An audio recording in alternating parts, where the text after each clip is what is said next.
धार्मिक बातें सार्वजनिक आलोचना का विषय नहीं हो सकती हैं। आज हम इस बात पर इस वीडियो के माध्यम से अपने विचार रखेंगे।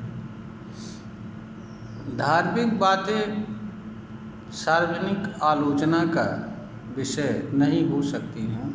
इसके अनेक कारण होते हैं। पहली बात, धार्मिक बातों के साथ उनके मानने वालों का विश्वास जुड़ा होता है, इसलिए वह भावनात्मक रूप से उससे जुड़े रहते हैं। जब भी कोई सार्वजनिक आलोचना किसी धर्म से जुड़ी बात की होती है तो अनावश्यक रूप से संघर्ष होता है, विवाद होता है और इससे किसी तरह का बदलाव या फ़ायदा किसी को नहीं होता है। हाँ, कुछ लोग इसके माध्यम से बहुत सरल तरीके से प्रचारित हो जाते हैं और उनको किसी तरह का राजनैतिक या अन्य तरह का कोई लाभ प्राप्त हो जाता है, किंतु वास्तव में इससे जनमानस में किसी तरह का कोई बदलाव नहीं होता है। दूसरी बात, धर्म ग्रंथों में लिखी गई बातों के लिए सार्वजनिक आलोचना के लिए जगह नहीं है। इस तरह की बातें स्वीकार नहीं की जाती हैं, इसलिए जो लोग इसके अनुयायी होते हैं आलोचना किए जाने पर उद्वेलित होते हैं और संघर्ष पर उतारू होते हैं, विवाद होता है और परिणाम कुछ नहीं निकलता है। तीसरा कारण यह है कि धर्म ग्रंथों में बदलाव या परिवर्तन की कोई व्यवस्था नहीं होती है।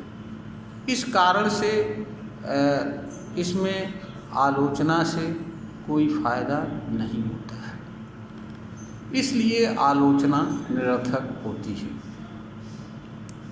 अगली बात यह है कि धर्म ग्रंथों में अनेक ऐसी बातें होती हैं जिनका सत्य असत्य से, वास्तविकता से कुछ भी लेना देना नहीं होता है। कोई व्यक्ति माने या न माने यह उस पर निर्भर करता है और ऐसी बातों को अधिकतर लोग सिर्फ इसलिए मानते हैं क्योंकि उनके धर्म ग्रंथ में लिखी गई होती है या किसी महापुरुष द्वारा या किसी विशिष्ट जन द्वारा कही गई होती है या बताई गई होती है, अथवा इस विश्वास में मानते हैं कि ऐसा मानने से उनका कल्याण होगा, भला होगा। यह अलग बात है कि ऐसा करने से लाभ होता है या नहीं होता है, या अथवा इस तरह की बातें सत्य हैं या नहीं।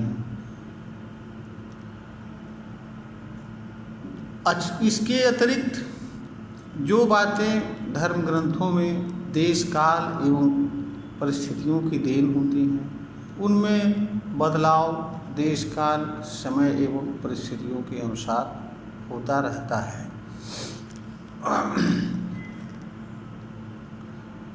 धार्मिक बातों में खुली चर्चा के लिए कोई जगह नहीं है, इस पर लोग तैयार नहीं होते हैं, यह भी एक समस्या है। आलोचना का उद्देश्य सत्य को सामने रखना होता है, किसी बात या चीज़ को की वास्तविकता को। धर्म ग्रंथों के संबंध में लोग वास्तविकता को जानना एवं समझना नहीं चाहते हैं,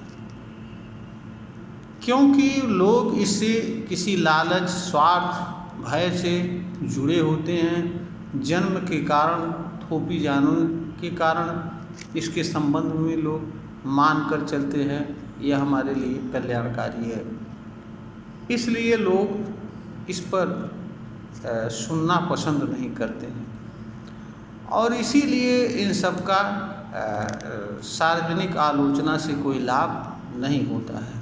हर कोई इनका अर्थ अपनी अपनी सुविधा, आवश्यकता एवं लाभ के अनुसार करता है। जो चीज़ें किसी के लाभ से संबंध रखती हैं वह उन्हें सही मानता है, और जो चीज़ें उसके खिलाफ जाती हुई होती हैं वह उन्हें नहीं मानता है। मानव समाज की एक सामान्य सी अवस्था होती है। धर्म में बहुत सारी बातें ऐसी भी होती हैं जिनका सत्य असत्य से कोई लेना देना नहीं होता है। वो लोगों के विश्वास से जुड़ी होती हैं, आस्था से जुड़ी होती हैं, परंपरा से जुड़ी होती हैं। बहुत सारे चीज़ें किसी घटना विशेष से संबंध रखती हैं। ऐसी भी चीज़ें होती हैं जिसको लोग इसलिए मानते हैं क्योंकि आदिकाल से या लंबे समय से उनके पूर्वजों द्वारा या उनके वर्ग द्वारा ऐसी बातों को माना जाता है, इसलिए उसे मानते हैं, पूछते हैं और विश्वास करते हैं कि वह उनके लिए अच्छा है।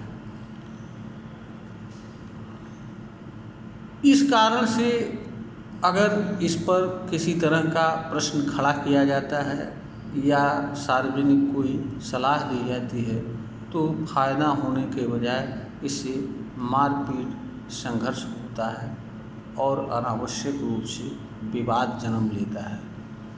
तो अगर जिस चीज़ से कोई फायदा ना हो उस चीज़ की सार्वजनिक आलोचना करना भी बेकार होता है, क्योंकि हर कर्म आलोचना एक कर्म होता है और कर्म का उद्देश्य किसी न किसी परिणाम को प्राप्त करना होता है। अगर किसी कर्म के माध्यम से कोई परिणाम नहीं निकलने वाला होता है तो उस कर्म को करना व्यर्थ होता है, क्योंकि व्यर्थ कर्म निरर्थक होता है। उससे अनावश्यक रूप से मनुष्य की ऊर्जा खर्च होती है और परिणाम कुछ नहीं निकलता है।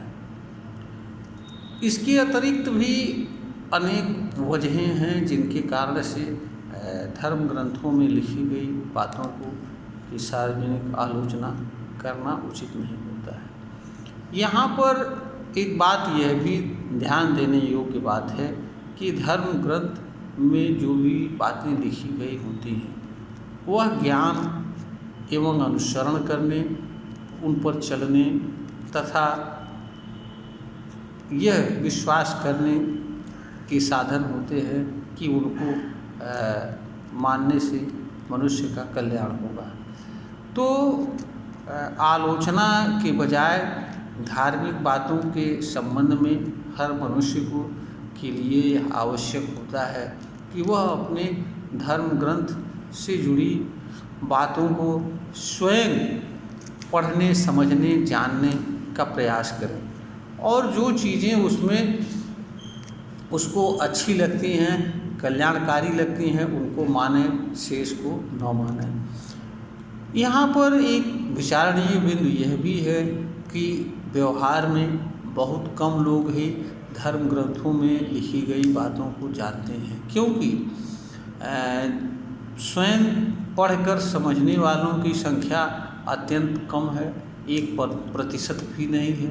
99% लोग वही बातें जानते हैं जो लोकाचार में प्रचलित है और उसी को वो धर्म समझते हैं, जबकि वास्तविकता में धर्म ग्रंथों में उसी चीज़ के संबंध में कुछ और लिखी गई होती है। तो यह भी एक आलोचना में बड़ी दिक्कत होती है।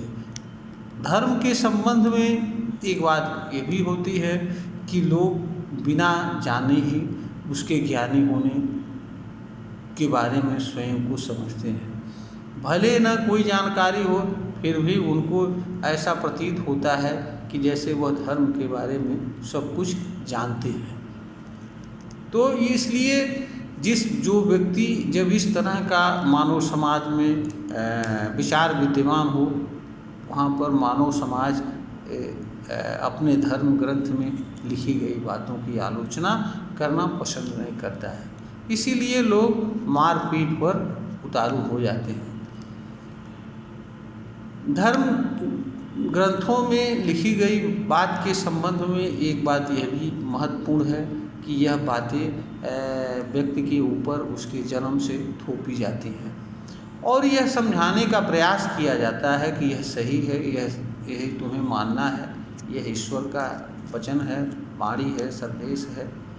इसे न मानने का अर्थ ये है कि तुम ईश्वर को नहीं मानते हो और उसके खिलाफ कार्य करते हो और इसके कहर से तुम नहीं बच सकते हो।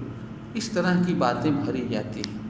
बचपन से इस तरह की बातें भरी जाने के कारण लोगों के अंदर यह बात बैठ जाती है कि जो कुछ बताया जा रहा है वही सही है, क्योंकि जब तक उनके अंदर स्वतंत्र रूप से समझने, सोचने, विचार करने की क्षमता विकसित होती है तब तक वह इस तरह की बातों के एक तरह से गुलाम बन चुके होते हैं, जिसके संबंध में वो एक भी बात सुनना पसंद नहीं करते हैं।